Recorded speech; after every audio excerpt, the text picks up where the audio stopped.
Hello my beautiful collective, and welcome to this video.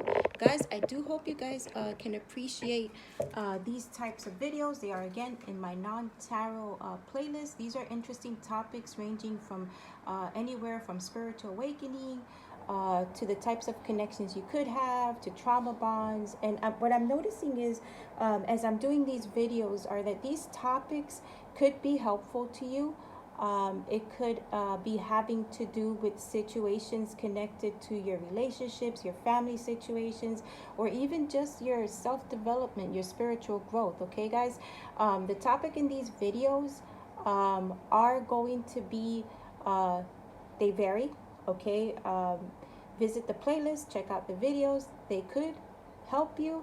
And just know that the research I've done for these topics were very extensive. I do hope you guys can appreciate the hard work that was put into these videos, and I will be crediting the articles and the people who wrote these articles and the website in the description box below if you guys want a more concise longer version of what I kind of compacted into a video. You know, I only took from the important points I felt would be useful to you guys. But you guys could always refer back to the article, the website. I have listed that information in the description box below. Okay, guys? So I do hope you enjoy these videos, and let me know in the comments what you think. Again, everybody's experience is going to be different with every single one of these videos. It could resonate, it might not resonate.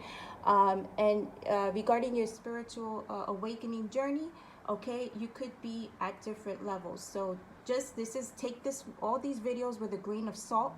Okay, it might resonate, it might not, but take it with a grain of salt. Also, the articles that I've researched, it's not to say that what they say is written in stone, but it's just a an idea of, you know, with these topics, you know, what they're sharing. Okay, so again, take it with a grain of salt. I do hope you enjoy these videos. I worked very hard researching it. Without further ado, here we go, guys.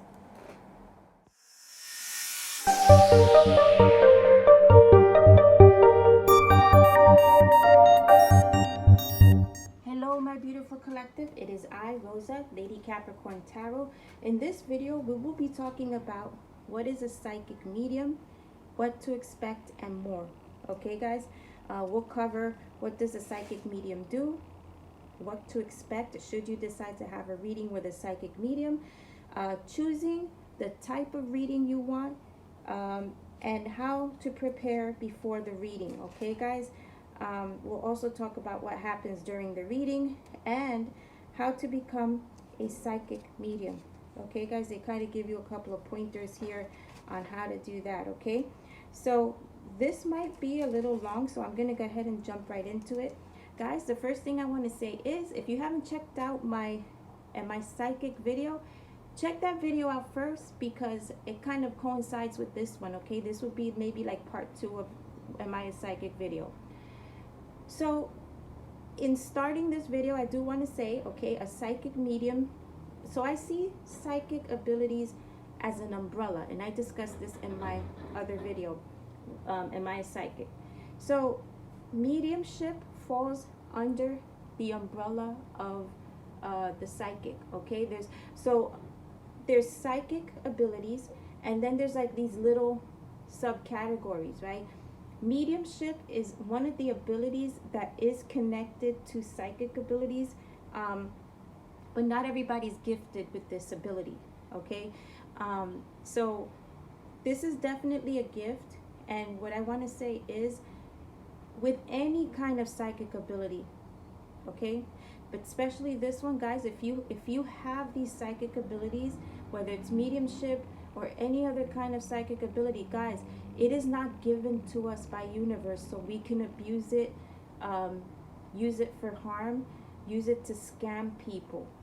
Okay, and as easy as you get it, if you abuse it and use it negatively against others that may need your help, not only will universe take it from you, but the karma coming behind that is big. Okay, guys? So, because remember, karma, which is another video I'm working on, the law of karma is literally what you put out, you get back. So if you use your abilities to scam and hurt others, okay, any psychic ability or any ability in general, okay, that you're handed by universe as you're spiritually awakening, you will be punished by, you will lose it, and on top of that, you have to deal with the karma that comes behind that, okay, guys?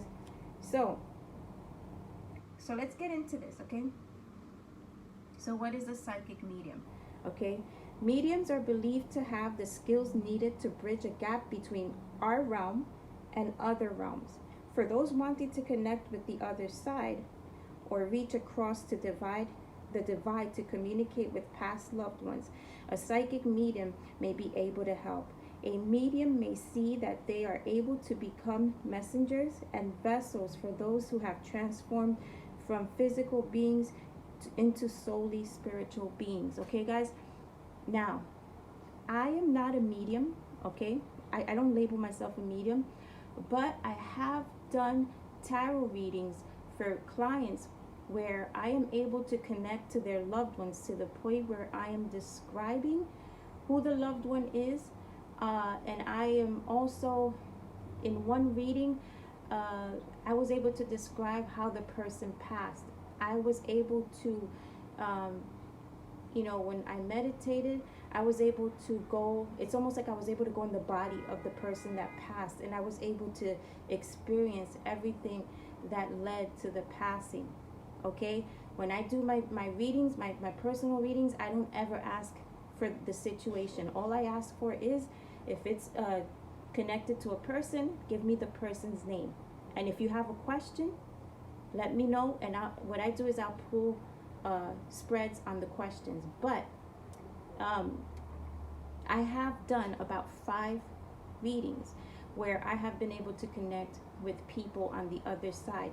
And the reason why I know it's the loved one of the person is because I will describe the person, their personality, what they said, and if there's a message that they have for the person, I will tell the person, and they come back and the feedback is like, wow, I told you nothing, but you were able to tell me down to the description that this is the person that, that I was talking about. So, but I'm not a medium, guys.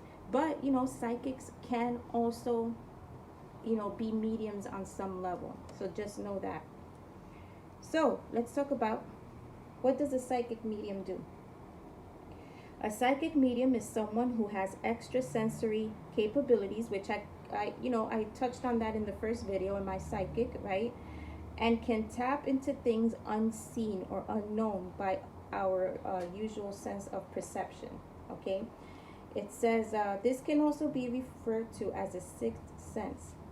A psychic medium may be able to perceive and even interpret and communicate messages that come through paranormal channels. Some mediums are also able to speak or receive messages from souls on the other side and can interact outwardly, okay? And can interact with outwardly ethereal spirits. They can also do this if they have vibrations that are high enough to connect to the other side. Okay, guys? And this is why not everybody's a medium, but a lot of psychic people that are psychically gifted can tap into mediumship. Okay, guys? And like I told you, I have been able to do that at least 5 times, but I don't consider myself a medium.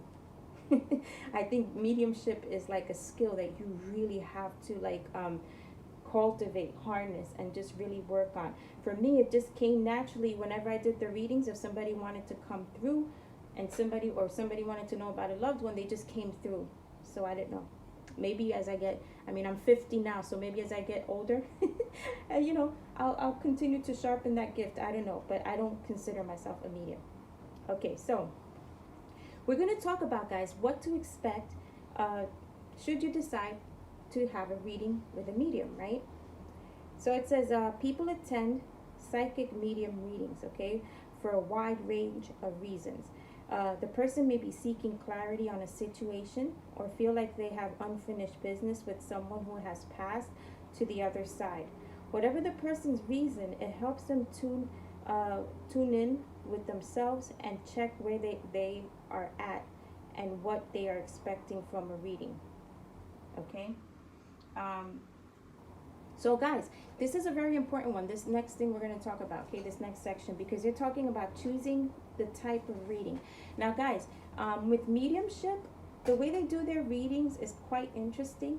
It's not like how, you know, like I will do a tarot reading, and if, you know, a deceased loved one comes through, then they'll come through.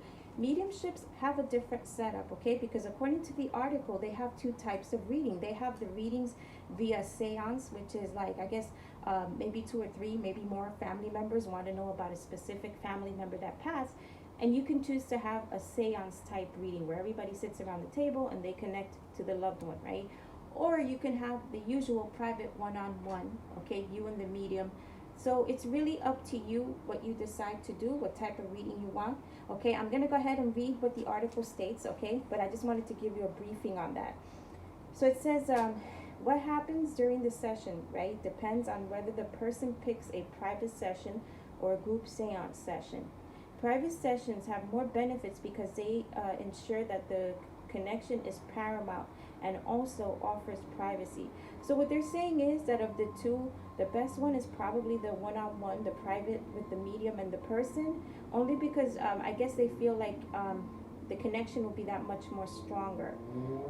Whereas if you're in a group setting, a seance, everybody's going to want to tap in, and, you know, it just, I could see why it would, you know, the personal one-on-one is better than the seance, because there's a lot of energy in that room and a lot of people are going to have questions, and it could just throw off the spirit from wanting to connect, because it's like everybody's all over the place, and, you know, it could get overwhelming for not just the medium, but also the spirit that's trying to come through and connect. You know what I'm saying?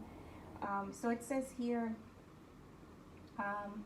some people, however, find comfort in shared group circles, as it can be a reminder that you are not alone in the process of wanting to reach across the great divide. Okay, guys, so that's really up to you, the type of reading you would want with a medium. Okay, guys, so there's two types. There's the group seance, and then there's the one-on-one private. All right, so let's talk about before the reading, what takes place. Okay, it says because you're not hopping, oh my goodness. It says because you're hoping to connect with a lost loved one, a family member, before attending a reading with a spiritual medium, make sure that you are feeling grounded in that grief, as having time to process the loss can play a role in, in whether someone will connect and come through or not. So guys, basically what that means is that they will prefer if you come to them when you're in that grieving stage, when you're really feeling the grief and really wanting to connect with the person, versus like if you've had time to grieve and, you know, you're not in a great place, but you're in a better place than you were when you first were grieving. So they want raw emotion. They want you to be grounded, yes, but they want you to come to them when you're still feeling that grief, like that heaviness. That because according to what the article says, the medium is able to connect to the spirit easier when a person is in that state of grief. Okay, guys, if some time passes and you're in a somewhat better place, it might be a little harder to connect to the loved one. Okay, so just know that. You also want to leave skepticism at the door, because this could hinder the process of a spirit entering the space. Absolutely. Okay, if you're going to walk in there wanting a reading with a medium, first of all, you have to respect the medium, okay, what they do. Okay, because if you walk in there with skepticism, you're already saying you're going to waste that person's time. Okay, if you don't believe in this type stuff, then don't waste the medium's time, because what's going to happen is you're going to walk in there skeptical about what's about to happen, and she's not going to be able to connect, because what happens is, like, as they say in the article, it hinders. Okay, it puts like a blockage, and so the medium is not able to connect to the loved one that passed. So make sure that when you're getting a reading with a medium, that you actually believe, okay, have an open mind that this possibly, you know, can happen. Okay, don't go in there saying, oh, I'm just gonna book a reading just to, you know, for bullshit, just to, you know, blow up her spot, his or her spot, and just to make them, you know, make them, expose them. Okay, that's the word, expose them. Don't do that, guys. Okay, respect the medium and what they do. And if you are skeptical, don't even bother booking the reading. Okay, that's my personal advice. So let's talk about what happens during the reading. Okay, so the article states the process will be slightly different for each psychic medium depending on their style as skills. Okay, so from medium to medium, guys, it's going to be different. So you might decide to go to one medium, they have a style of connecting to the loved ones that passed, and another one might have another style of doing it. Either way, as long as the outcome is the same, where they're able to connect to the loved one, it doesn't matter how they get there. Okay, just like everybody has their own style of tarot. I am an intuitive tarot card reader. I don't do layouts. I don't do none of that shit that these YouTube channels do, where they're doing Celtic cross and I don't know what the hell else they're doing. I'm an intuitive tarot card reader. Okay, I can read oracle cards, I can read tarot cards, I can read the oracle cards like tarot. I have my style of tarot. Okay, I don't do layouts. As the cards fall, I'm already getting the messages. I am also shown the images mentally of tarot cards that may not fall out the deck. Okay, and I incorporate the card that I'm being shown by my spirit guides into the reading, or sometimes I'll be shown the tarot card, and as I'm shuffling, the same card falls out the deck. So I say all that to say, not every person you experience is going to have the same style as to what they do. Okay, we all have the label. Okay, I'm a tarot reader, but I'm an intuitive tarot card reader, but I don't do tarot like everybody. Okay, so it's the same thing with mediums. They all have their different styles, but the outcome is the same, and that's what's important. Okay, now it says some mediums might want you to ask questions, whereas others may prefer to work blind. And I understand that completely. Again, when I do my tarot readings, I work them cold. I don't want to know the backstory. I don't want to know any of that. And some mediums are like that. They want to work blind. That's the word they use. Other mediums might want to ask questions as to the person that passed, just to kind of, I guess, get a better feel of what the person was like. They may want to know if there's anyone you want to connect with directly, so they can write the name down and use it, right? So if they ask you if there's a specific person, they might ask you, who do you want to connect with, and then they'll write the name down. Okay, and use it as a calling card for the connection.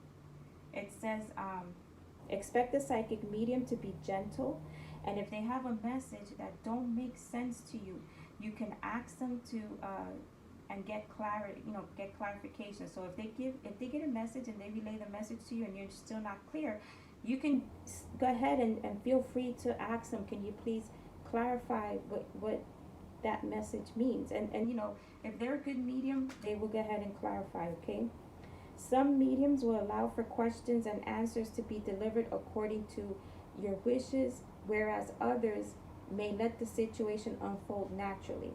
Okay, so in other words, they might ask you questions, who do you want to connect this, whatever, or they might decide that they're just going to run it cold and just be like, let's see who comes through. They won't ask you who you want. They'll just see if the person comes through. Okay, so some may use tarot cards and others may rely on spirit guides to contact them in other ways through the use of seance, simply tapping into extrasensory perception. And you see, guys, what I'm talking about?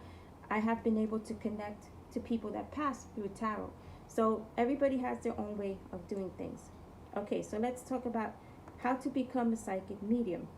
Well, the article states, we all have the intuitive ability to deepen our psychic nature and nurture those skills. Okay, if you want to deepen your psychic toolbox and step closer to the spirit world, these tips can help you. So guys, I'm going to go through the tips that were recommended in the article. Again, oh gosh, hold on, guys, because I'm letting New York in the background. I don't understand what's going on today.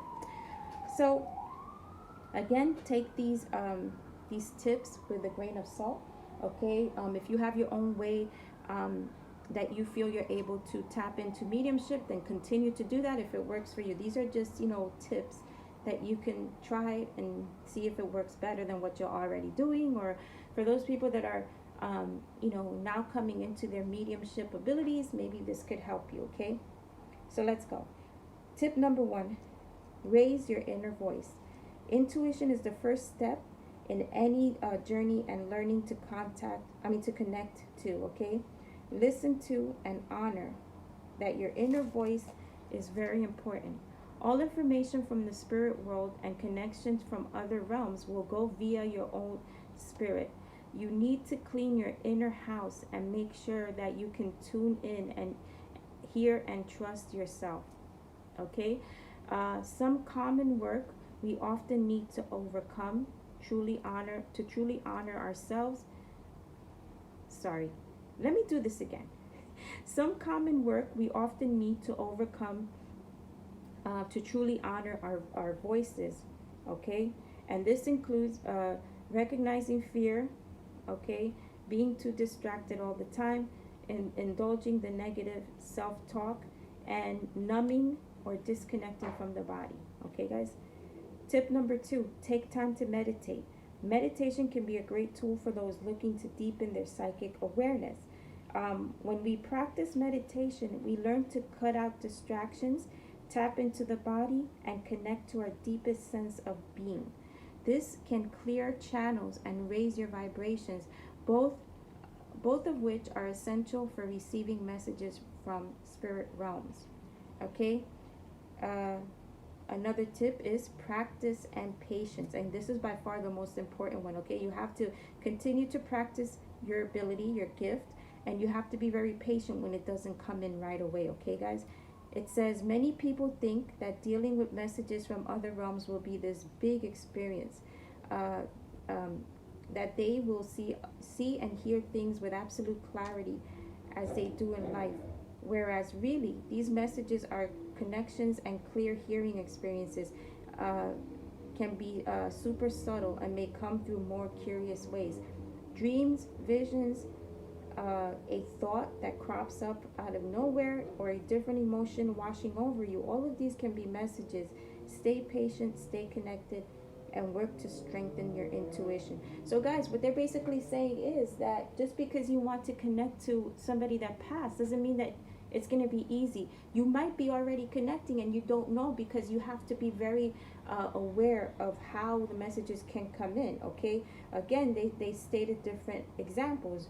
Dreams, visions, a thought that comes up out of nowhere, or a different emotion that like all of a sudden comes over you. Like you could be feeling an overwhelming sense of sadness, okay, as you're wanting to connect to somebody.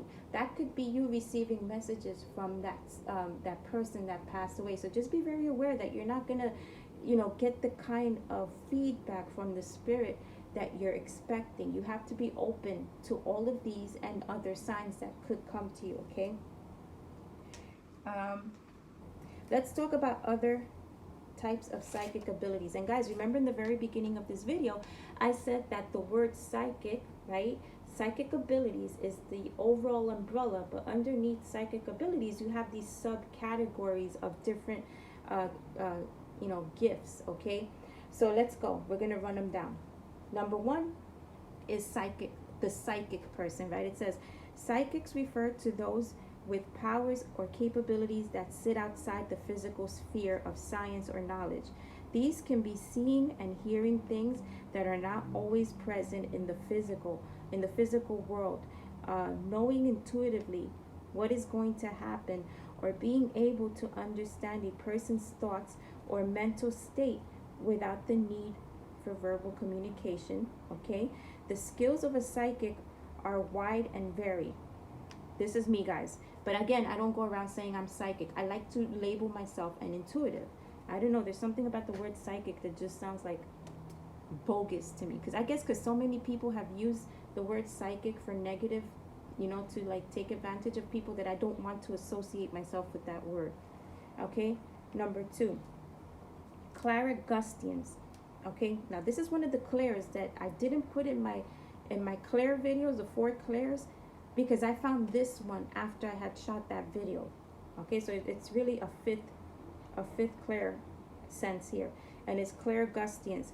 This is the ability to taste something without having the item make contact with your mouth. So you're able to psychically taste something, okay, without actually having it physically in front of you and putting it in your mouth. Okay, guys?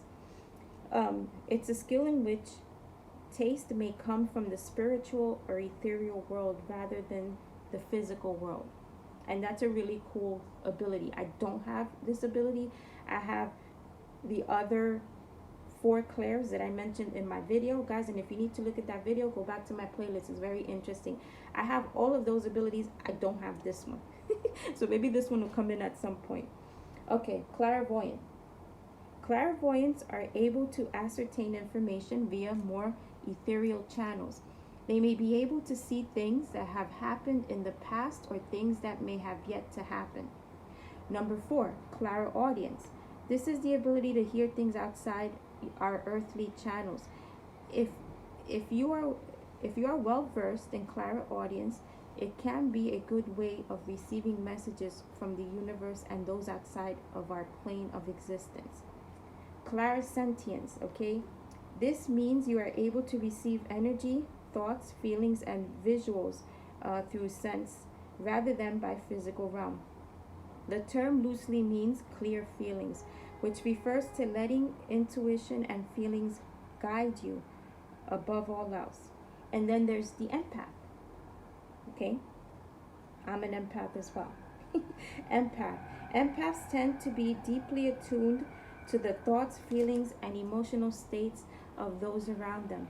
They can sense when others are thinking and feeling through energy rather than through talking. By being able to feel what someone else is feeling, you are highly attuned to the vibration of others. As an empath, it is also super important to have good boundaries. Guys, I apologize again. I don't know what's going on the highway over here. Okay, I have the windows closed and this is crazy, okay? And it never fails that every time I do a video, this happens. But luckily, we are at the end of this video, guys, okay? So if you like what I did here, please consider liking, sharing, subscribing to my channel. Also, hitting that notification bell so you guys will be alerted when my next video posts, when I go live, or when I premiere a video. And guys, best of luck with this, okay? I felt like the mediumship video needed to be done, and I would advise that you go back to my playlist and look at the Am I Psychic video first, and then come back to this one, because combined they both offer a lot of information. Okay, guys, best of luck. Okay, if you're trying to work on your mediumship skills, I do hope that this video was a little helpful to you guys, and I will see you in my next video. Thank you so much. Do know that I love and appreciate you all, and I'll see you guys in my next video. Okay, guys, have a great day and a great evening. Bye.